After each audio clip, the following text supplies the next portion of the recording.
Today, I will show you the story of Arlik, a man who started as a nobody peasant and worked to become the most powerful man in the criminal underworld of Calradia.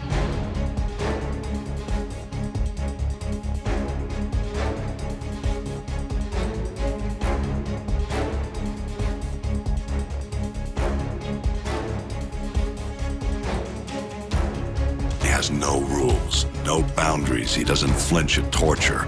He's not loyal to a flag or a country or any set of ideals. He trades blood for money.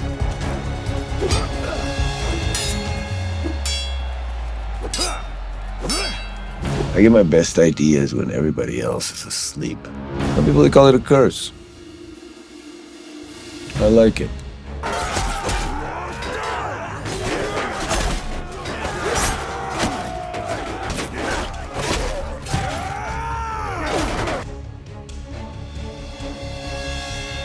This is a civilized land now.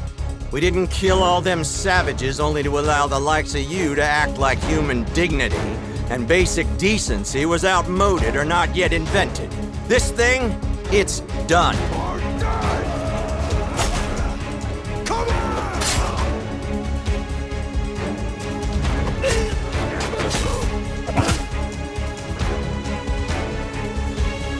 Big talk.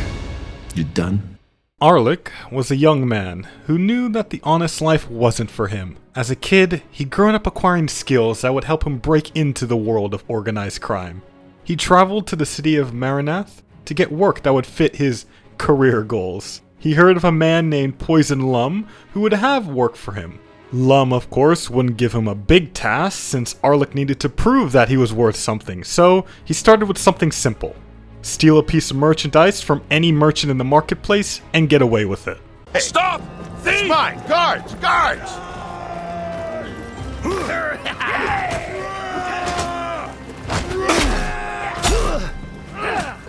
So he caused some noise and drew a lot of attention, but got away with minor injuries. Arlik now had a nice new cleaver to use and some extra cash to buy a shield.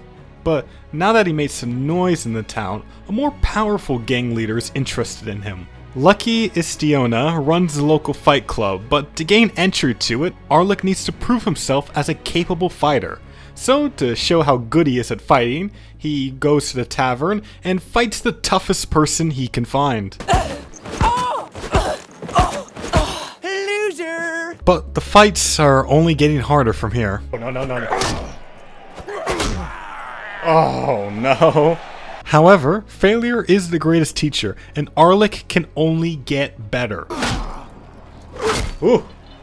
Alright, we're back. Even when people would blatantly cheat, they couldn't stop Arlik.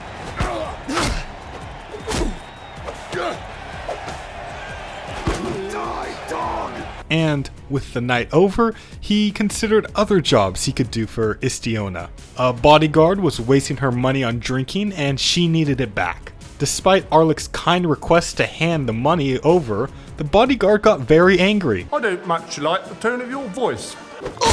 Next, a local village needed to be reminded that their rent was due. This built up enough trust between Arlik and Istiona that he was tasked with carrying out a robbery in the nearby city of Sargot.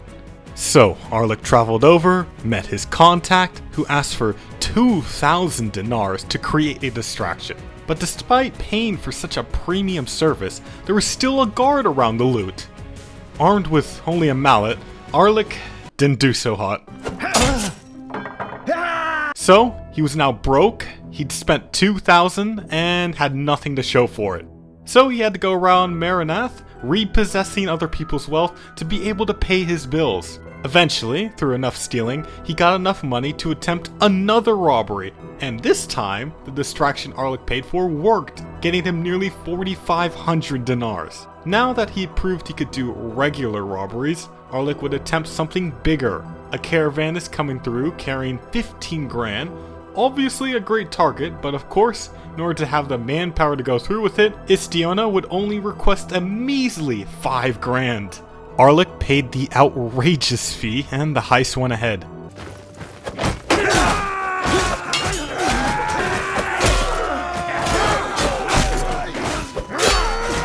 With Istiona's backup, the caravan guards didn't have a chance.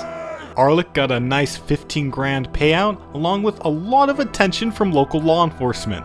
Arlik was nearly able to duel Istiona for gang leadership. There was just one last job, an insurance scam. Istiona would send out a caravan to be raided by bandits to collect the insurance money off of it, and then Arlik would clean up the bandits so nothing could link back to her.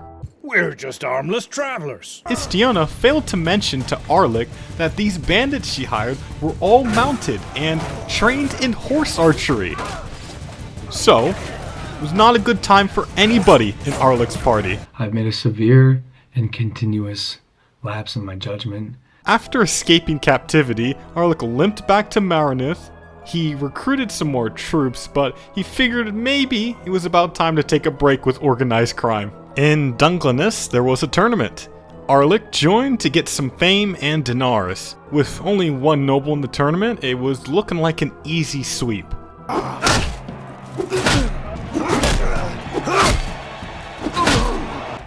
Hey, that's pretty good. After a quick rent collection from a nearby village, it was time to talk to Istiona about who should be running things in this city. Arlik challenged her to a duel. A law was at stake here, so this would be a very intense fight.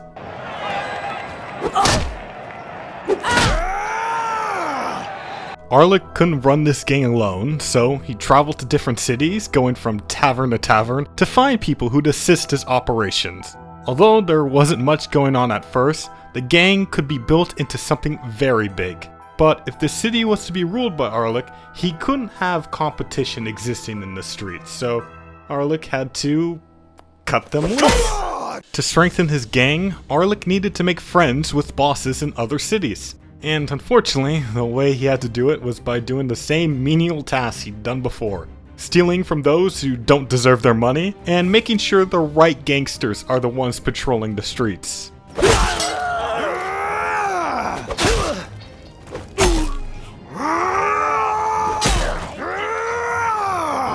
But as a gangster, Arlik can only do things for other people so long. He needed to be selfish for a bit, so he went to another city for a more hostile takeover. I mean, he's doing the streets a favor here. By the way, imagine getting stuck with a nickname Dogface. I'd just leave the country. Arlik winning this duel is just doing her a favor. But now that he got the selfishness out of his system, it was time for Arlik to keep doing stuff for Lid to be his friend. But sometimes life has other plans in store for you. I'm joking! Stop! After some recovery, Arlik joined the local tournament. The competition was looking tough, but Arlik had faith.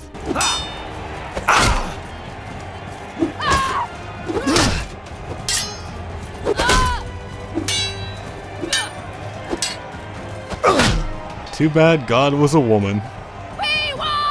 Despite losing, Arlik would have another opportunity in Seonon. The finance situation was looking really rough, so he needed to win this tournament so he wouldn't be broke.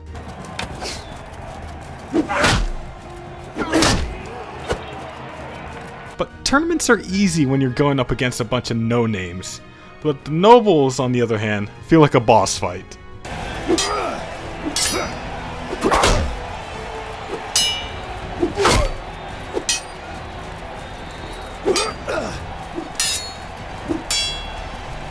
Come on!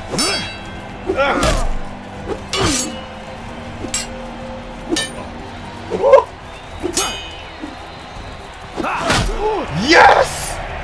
Let's go! I'm not broke! Now that Arlik won, it was time to get to the real reason why he was here. Robbery. High off the win in the tournament, Arlik wasn't going to pay for a distraction. Ignore how he didn't have enough money, that's not the point. Armed with a mallet and some rocks, he was gonna make this robbery work.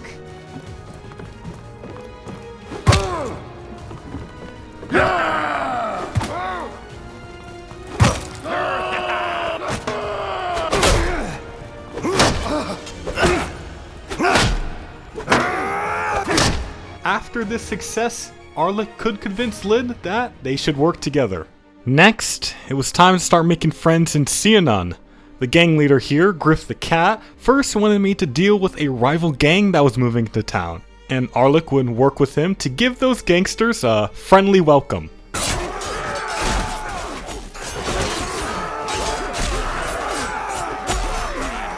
There was a big robbery being planned that night, and Arlick jumped at a chance to help out. But Griff must have found my backup at the dollar store because these guys were not performing. It turned into a 1v4 situation, and Arlick was gonna have to lock in to save this robbery. Fortunately, they didn't keep him in jail for long, so he went back into town to do some more low-stakes crime like pickpocketing. There was a lot of attention on him after that failed robbery, so he needed to be careful.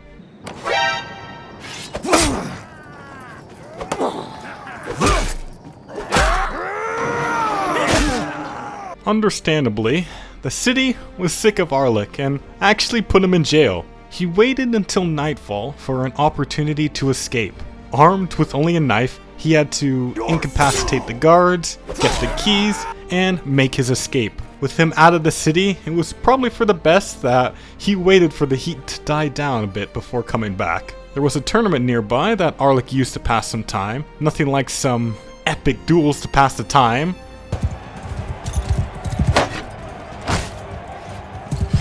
Two very boring minutes later.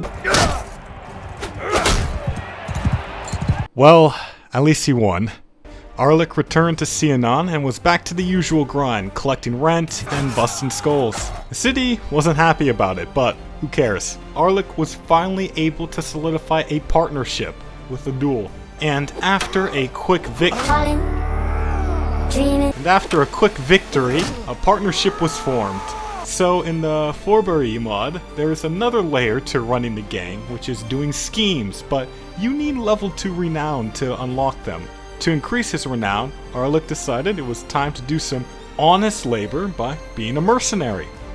Now he could fight the good fight against deserving targets like these villagers hoarding a bunch of goods. Somebody didn't like Arlick liberating this village of its resources, so he was forced to help out in this siege. It was Arlick's first time in the siege, and he tried to do his part to help.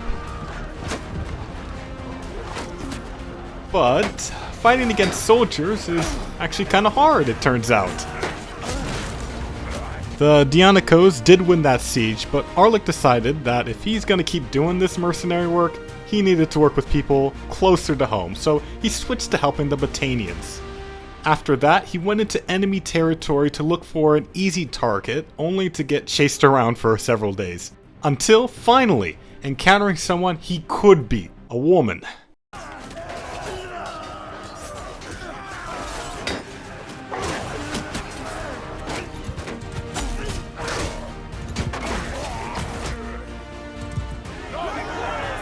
To win a war, you have to make your enemies afraid of you. That's why Arlick set on a mission to make this war hit closer to home to the Empire of Agros. He was going to assassinate a noble.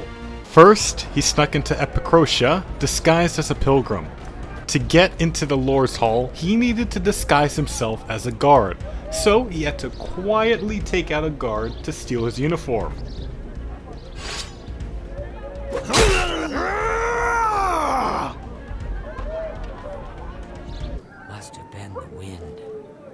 Don't mind me, sir.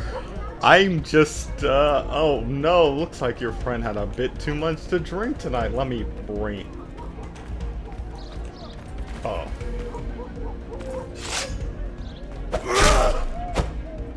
Die, you bastard! Alright.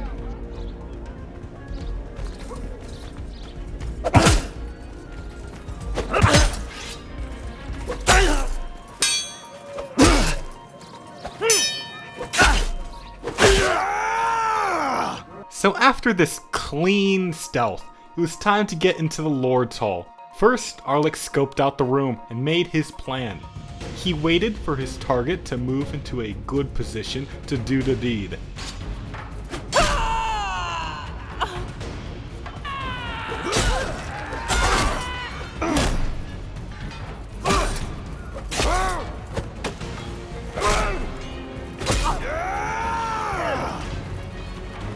So, 3 dead noblewomen and a guard. Arlik had to make his escape.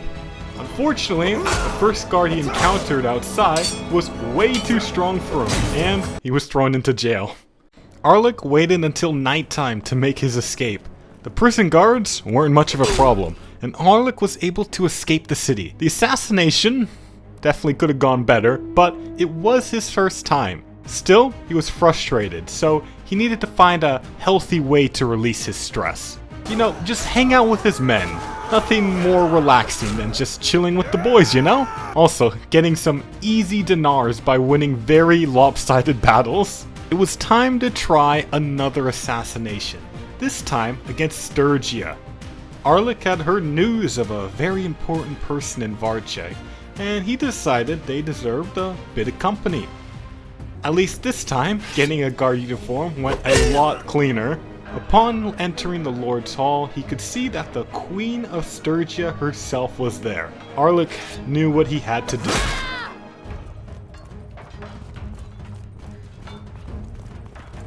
The whole city was on alert, with people trying to avenge their queen.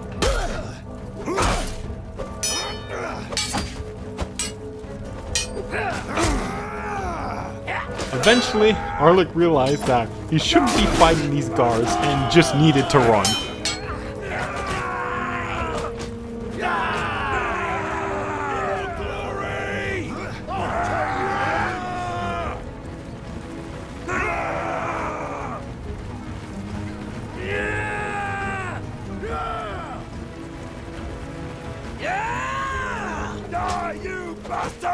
For a change of pace, Arlik was gonna save a village for once.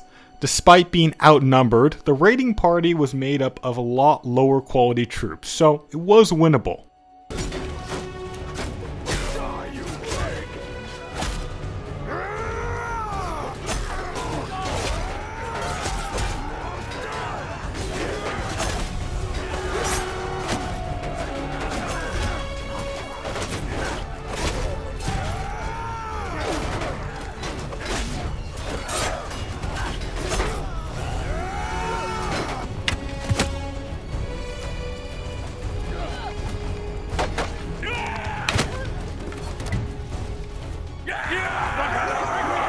After that battle, Arlik finally had the renown to unlock the scheme room, so he could now take covert actions against his enemies in Calradia, or be contracted by someone else to do it. The Batanians soon contracted Arlik to assassinate a member of the clan de Morak-Valandia, so the next move was to spread the gang's network to their territory. You guys should know the drill by now. Contact the gang leader, kill thugs in alleys, destroy their rival gang, and make money for them. Then, settle any disagreements with the gang leader so Arlik can establish himself in the city. But it kinda dawned on him at this point that he was just being used as a pawn by the Batanians. They were becoming more and more powerful, and Arlik couldn't have them be too strong because it could be bad for business. What if they turned on him? So, first thing he did was plan on ruining the king's reputation. While that scheme went on, Arlik had to keep busy doing the usual stuff, intimidating, looting, stabbing peasants. So, King Caladog was successfully slandered, but high off his victories, he thought, why not try something bigger? Arlik wanted to see if he could just completely break this kingdom by killing its king. Arlik patiently waited for a week, but sadly, he did not get the 46% chance, and the Batanians were going to be out for revenge. But despite being in their capital, the Batanians just couldn't find this 71-man party. Since his assassin failed, Arlik was just going to have to do the job himself. He waited for King Caladog to return to the capital and had his men find him a guard outfit. He saw his target and knew there would be no coming back from this. Die, dog! Alright, we gotta go. We gotta go. I'll be seeing you around.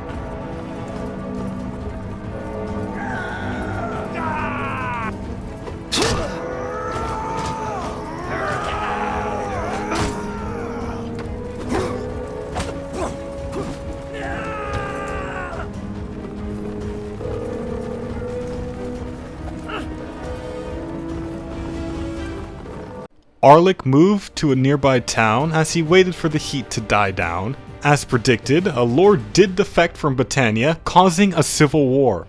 The Britannians may still hold a bunch of wealth, but Arlik had proven that this wealth couldn't keep them safe, and their kingdom was still very vulnerable. After a few days, Arlik returned to Maranath to make sure the gang was still running well, and really reflect on what has happened. He had basically started a war between his gang and the Kingdom of Britannia, but it was a different type of war. The Britannians would be fighting against an enemy in street alleys and taverns.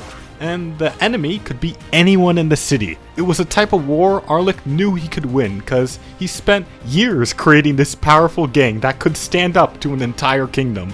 Hope you guys enjoyed this story of Arlik, and if you did, leave a like and subscribe so I know if y'all are going to be interested in a second part to his story. And if you really want to support me making videos like this, you can join my alumni on Patreon who generously fund my criminal ambitions in video games. Anyways, thanks for watching, and I hope to see y'all again.